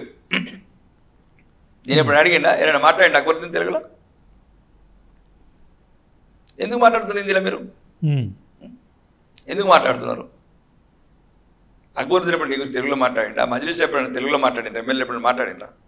మనం ఎందుకు మాట్లాడుతున్నావు హిందీలో? అర్థం కాకపోతే ట్రాన్స్లేట్ పెట్టుకుంటాడు. అర్థం కాకపోతే ట్రాన్స్లేటర్ పెట్టుకుంటాడు మిషన్. నువ్వెందుకు ఉర్దూలో మాట్లాడుతున్నావు? తెలుగులో మాట్లాడాలంటే ఆయన పర్మిషన్ ఎందుకు తీసుకుంటున్నావు? ఆ రోజు తెలంగాణ సమయంలో ముక్కులో వేలేసుకున్నది. అంటే ఇట్లాంటి జోకులు రాజకీయాలు. సో మీరు కేసీఆర్ గారు అయితే మంచి హిందూవాది అనేది మీరైతే ఒప్పుకోరు? 100% ఒప్పుకోను. రేవంత్ రెడ్డిని ఒప్పుకోను, కేసీఆర్ని ఒప్పుకోను. కేసీఆర్ గారు మామూలుగా ఈ యజ్ఞాలు యాగాలు కూడా బాగానే చేస్తారు కదా సార్? మాకేం బలమండి. మాకు మా జాతిని గౌరవించినోడు, అయోధ్యకు వచ్చినోడు, రాముడిని మొక్కినోడు, కుంభమేళకు వచ్చినోడు, పుణ్యస్నానం ఆచరించినోడు, మా జాతిని గౌరవించినోడు, మా ధర్మాన్ని గౌరవించినోడు మాకు నాయకుడు. మరి మాకెందుకు నాయకులు అవుతున్నారు వీళ్ళు? హిందూ ద్రోవులు ఇద్దరు 66 కోట్ల మంది పుణ్యస్నానం ఆచరించారు. అమెరికాకి వెళ్ళి వచ్చిండ్రు, ఆస్ట్రేలియాకి వెళ్ళి వచ్చిండ్రు, అర్జెంటీనాకి వెళ్ళి వచ్చిండ్రు. ఫ్లైట్లు ఉన్నోడు, ఫామ్ హౌస్లు ఉన్నోడు వీళ్ళు రారా? అంటే హిందువులు అంటే అందరికి చులకన, అందరికి ఒక లోకువ. మరి అదే మరి పరిగెడతారు ఇక ఇఫ్తార్ రాగానే నాకుతామని అనర్థం ఏమిది? ఇప్పుడు నీకు కుంభమేళకు రాలేదు, మరి ఎందుకు పోతారో భయ్? ఇఫ్తార్కి ఎందుకు పోతావు? చెప్పండి కదా, దీనికి సమాధానం చెప్పండి. వాళ్ళకి పోదని అంటలేము, మాకెందుకు రారు మా ధర్మానికి? ఎందుకు మళ్ళీ పెద్ద పెద్ద మేము హిందువులము అది ఇది అనుకుంటే ఎందుకు అంటారు? గడప లోపలనే ఉండాలి ధర్మం అంటే గడప లోపల మరి గడప పడి అడిగి కోసేస్తున్నారు. మాకు కూడా గడప లోపల ఉండే ధర్మం. ఎదుటోడు అంత బహిరంగంగా మాకు మతమే ముఖ్యమని బహిరంగంగా స్టేట్మెంట్ ఇస్తుంటే ముస్లిమ్స్ మాకు ధర్మమే ముఖ్యమని మేము అనద్దా అని నేను అంటున్నా. మరి అంటే సెక్యులర్ మేమే ఉండాలా? హిందువులు మాత్రమే సెక్యులర్ ఉండాలి ఈ దేశంలో. ముస్లిమ్స్ ఉండొద్దు, క్రిస్టియన్స్ ఉండొద్దు, బోర్డు ఉండదు. ఇక వాడికేమో వాళ్ళ దేవుడు ఒక్కడే, మాకేమో అందరి దేవుళ్ళు అందరు సమానమే. మరి అందరు సమానమైతే మా మతం ఎందుకు మారుతున్నారా సన్నాసులారా? అన్ని మతాలే సమానమైనప్పుడు మా హిందువులకి వెళ్ళి క్రిస్టియన్ మతం ఎందుకు మారుతున్నారు, ముస్లిం మతం ఎందుకు మారుతున్నారు? మరి లవ్ జిహాదీలు చేస్తారు కదా, మరి మీరే మీరు హిందూ మతం మీరు ఎందుకు స్వీకరించరు? ఇప్పుడు మా అమ్మాయిలు లవ్ జిహాదీ చేస్తారు, మరి మీరు మతం మారచ్చు కదా మా అమ్మాయి కావాలన్నప్పుడు. ఇవన్నీ హిందువులు ఆలోచించాలండి. మాది ఒకటి హిందువులను చైతన్యపరచడం మా బాధ్యత. రేపు 40-50 ఏళ్ళ తర్వాత మేము లేనప్పుడు, మేము చెప్పిన జరిగినప్పుడు దేవుడికి సమాధానం చెప్పే అవసరం ఉండదు మాకు. మేము చేయాల్సింది చేసినాం, చైతన్యపరచడం మీ వెదవాలని. లేకపోతే మీరేం చేసినారా, అన్నీ తెలిసి మీరు ఏం మార్చలేకపోయినరా, గతం చెప్పలేకపోయినరా, వర్తమానం వాళ్ళని చెప్పలేకపోయినరా అని ఎప్పుడైనా దేవుడు అడిగాడు అనుకో, లేదు మేము అన్నీ చేసినాము, మా ప్రయత్నాలు మేము చేసినాము, అయినా ఈ సన్నాసులు మారలేదు అని ఆ 50 సంవత్సరాల తర్వాత వీళ్ళు తెలుసుకుంటారు. అప్పుడు మేము పైన ఉంటాము, ఇటు కింద ఉంటాడు. మా బాధ్యత మాత్రం మేము నెరవేరుస్తున్నాం దేవుడికి. గతమురా వేలాది మందిని, లక్షలాది మందిని ఊచకోత కోసిన జాతిరాది. ఒక్కొక్క రోజు ఆ తైమూర్ గాడు, ఖిల్జీ గాడు నలంద విషయాన్ని తగలబెట్టినరా, 10,000 మంది బుద్ధులను చంపినరా, 90 లక్షల వేద గ్రంథాలను తగలబెట్టినరా వీళ్ళు ప్రపంచంగానని మేము చెప్తున్నాం. అది గతం చెప్తున్నాం, వర్తమానంలో జరిగిన సంఘటనలు కూడా చెప్తున్నాం. దీనికి చైతన్యవంతమై మనం అందరం కలిసి ఉందాము, ధర్మాన్ని కాపాడుకుందాము. మీరు అందరూ అలా అని ఇతర మతస్థులు మేము అనట్లేదు, మేము వాళ్ళు అంటున్నారు మాటకి మాట అంతే అంతే. వాళ్ళనే డైరెక్ట్ చెప్తున్నారు, కాఫీర్కులో హమ్లోగో కరేగా ఏ కరేగా కాఫీర్కు నై రకేగా అని వాళ్ళ గ్రంథాలు చెప్తున్నాయి, వాళ్ళు చెప్తున్నారు. మేము అట్లా చెప్తలేము. సర్వే జనో సుఖినోభవంతు సమస్త లోక సుఖినోభవంతు అన్న జాతి ధర్మం మాది కాబట్టి మేము దాని అర్థం ఏంది? ఇప్పుడు కృష్ణసారము గీతసారం ఏంది? పట్టు ఆయుధం. ఏమైతే ఆయుధం పడితే ఆయుధంతో ఆయుధం సమాధానం ఇద్దాం. ఆయుధం కూడా అగ్గి పుల్ల పెడతావు. ఇక పుల్ల ఇక చెప్పునరా అంటే ఇక ఈ కుహాన లౌకికవాదులు ఉన్నారు, చెప్తాడు ఇక ఆడోకోడు ఈడోకోడు. మన లోపల మాత్రం మేము హిందువులం, మాకు భావజాలం హిందూ భావజాలం. హిందూ భావజాలం అంటే ఏమంటున్నాం? మేము రక్షించుకోమంటున్నాము, గతాన్ని వర్తమానాన్ని బయలు చేసుకొని భవిష్యత్తులో ఎట్లా బతకాలి. మరి దేనికి ఆస్తులు ఎవరికి ఇచ్చిపోతారు? ఎవరికి ఇచ్చిపోతారు? ఈ బంగ్లాలు, ఈ ఫామ్ హౌజులు, ఈ బంగారు దుకాణాలు, ఈ జూబ్లీ హిల్స్ షాపింగ్ మాల్లు. ఓకే, రేవంత్ రెడ్డి కేసీఆర్ అంటే ముఖ్యమంత్రి పదవి కావాలా, వాళ్ళు మనల్ని అమ్మేస్తారు అనుకుందాం. హిందువులను అవమానపరుస్తారు. ఒకడు నీ చిన్నయ్య రాముడు అని ఒకడు అంటాడు, నీ చిన్నమ్మ సీత అని ఒకడు అంటాడు. ఇలాంటి మరి మిగతా హిందువులకు ఏమైంది? ఈ రాజకీయ నాయకులు అనుకుందాం వీళ్ళు ఏదో నోటికి వచ్చినట్టు మాట్లాడుతున్నారు. మరి మీకేమైంది? మామూలు 80% ఉన్న హిందువులకు మీరైనా మారండి. ప్రతి ఒక్కడు అవమానిస్తాడే. మన అవమానానికి సమాధానం చెప్పాలంటే ప్రజాస్వామ్యంలో ఓటు అనే ఆయుధం. ఏ సంఘటన జరిగినా హిందువులంతా ఒకటి కావాలి. కొవ్వొత్తులు రాయినట్టు కొర్రాడు, ఆ లైట్లు పనిచేయనట్టు ఉన్నంత పని చేస్తారు. మనోడు కొవ్వొత్తు పట్టుకుని రాడు, చచ్చిపోయారు 26 మంది అంటే ఓర్రాడు ఇంట్లోకి వెళ్ళి. మరి వీడి ఇంట్లో చచ్చిపోయినప్పుడు వస్తాడు. ఇప్పుడు వాడి ఇల్లు తగలబడ్డప్పుడు, వెస్ట్ బెంగాల్ తగలబడ్డప్పుడు నువ్వు సంఘీభావం తెలపకపోతే, నీళ్లు కాలిపోయినప్పుడు ఎవరు సంఘీభావం తెలుపుతారని నేను అంటున్నా.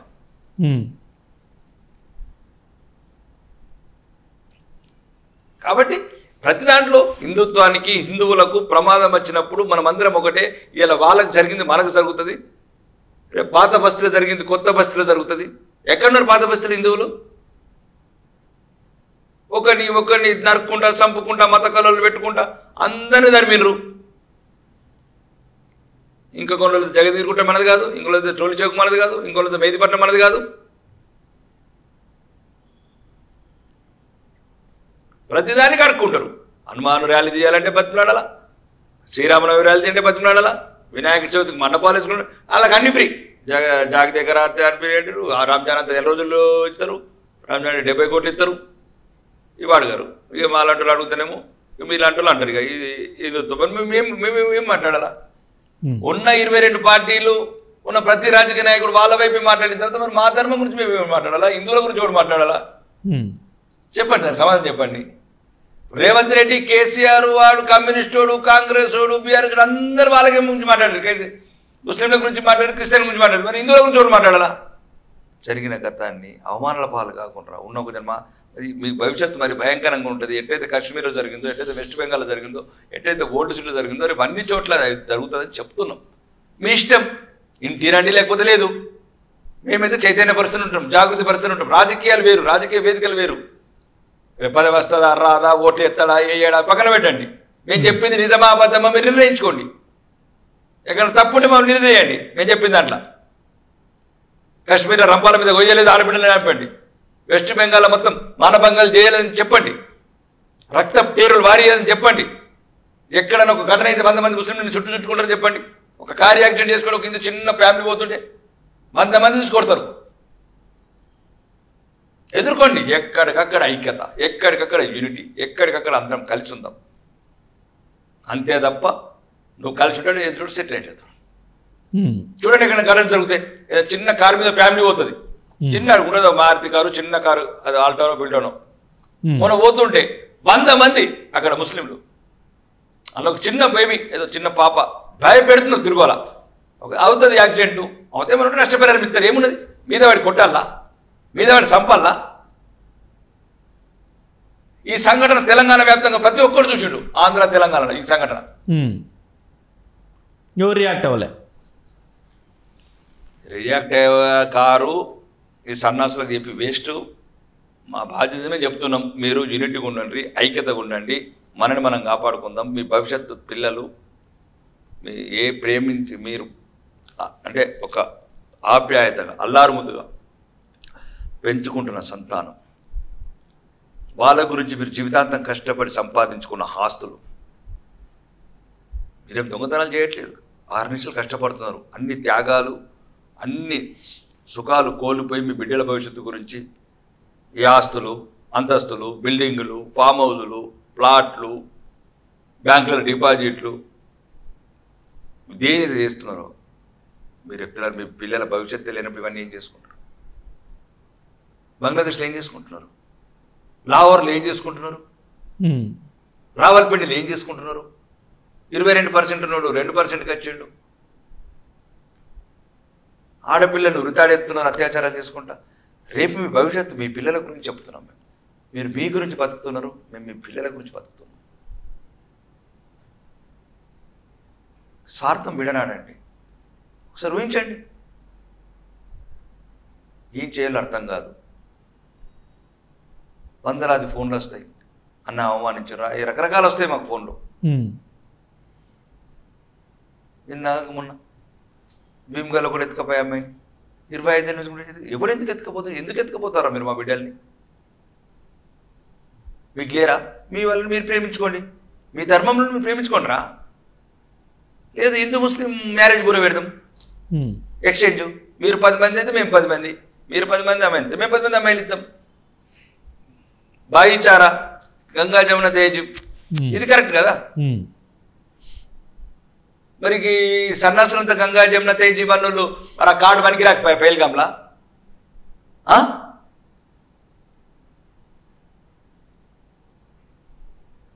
गंगा जमुना से मिलके रहेंगे, भाईचारा क्यों काम पे नहीं आया कश्मीर में? ये हरामी लोग पूछ रहा हूं जो जो बात कर रहे हैं. ఎందుకు మనకి రాలేదు బాయి బాయి? ఎందుకు ఆ కార్డు మనకి రాకపోయింది బేల్గాంలా? 53 బుల్లెట్లు అండి ఒక్కొక్క బాడీలా.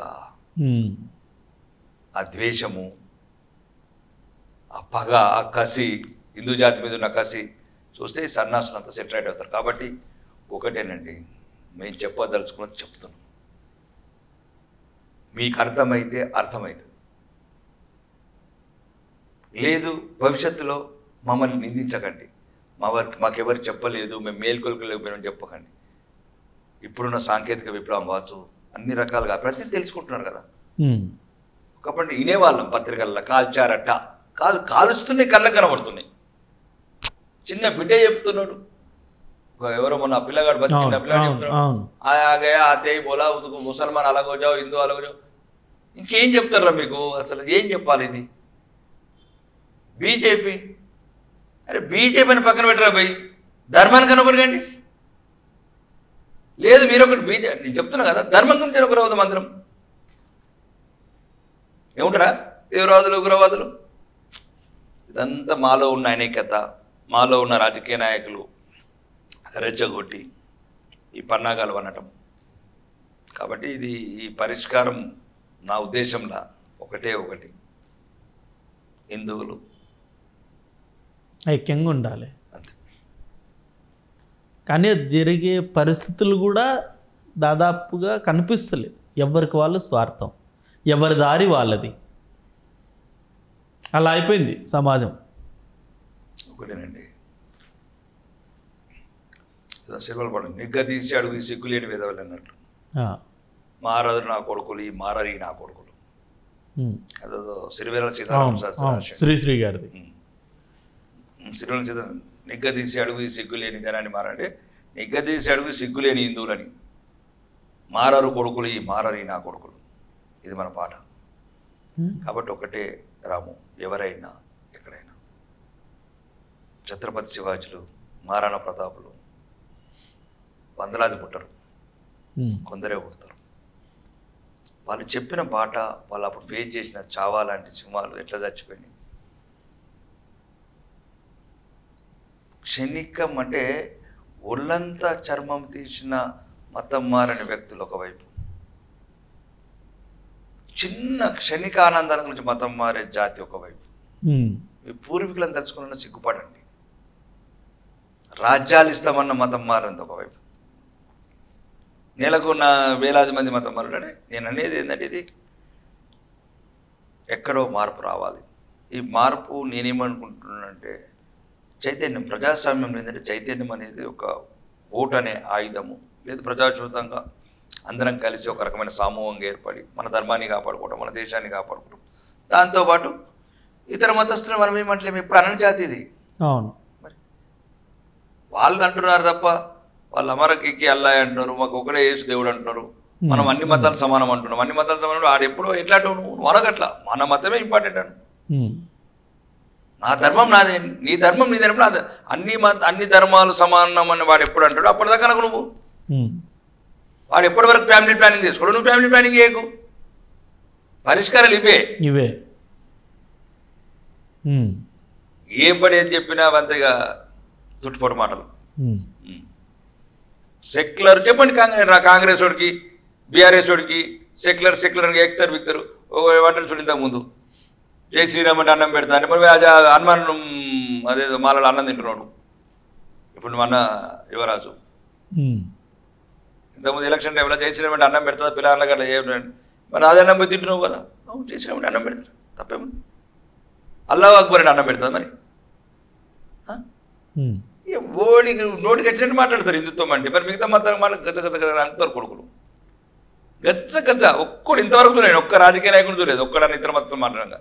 ఇక మా సీత గురించి మాట్లాడతారు ఒకడు, మా దేవుల గురించి మాట్లాడతారు, మా బతుకుల గురించి మాట్లాడతారు.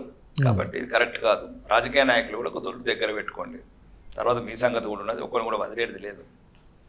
మీకు కూడా మంచి సమాధానం, ఎట్లయితే హిందువులని ఏ రకంగా అవమానిస్తున్నారో, ఏ రకంగా ఇబ్బంది పెడుతున్నారో ప్రతి ఒక్కరికి సమాధానం చెప్తాం.